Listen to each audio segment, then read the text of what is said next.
I want to take something and put it on the wall and have it flow with the perspective of the wall. So there's another tool called vanishing point that will let you take elements and extend them into one of your perspective views.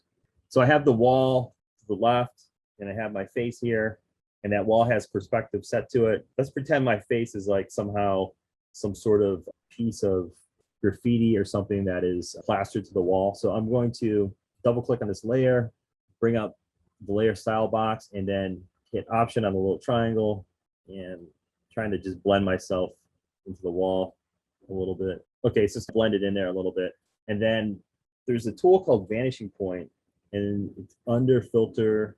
It's right here. And you can take an image and have it follow the perspective that you want it to follow by determining where that perspective is. So when you open it up for the first time, you go to filter vanishing point, and this grid is highlighted, and it's called the create plane tool.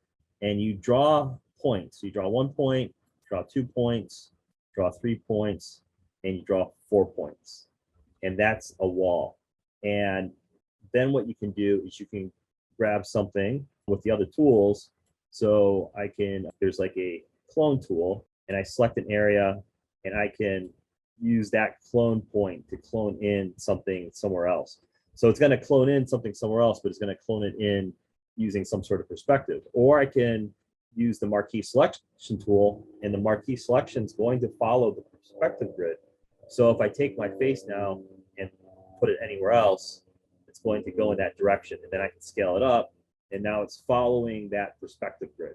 So once you're satisfied, you just go ahead and hit OK. And I had a mask on that from before. So if I just disable the mask, now I have that face that's following the perspective that I created.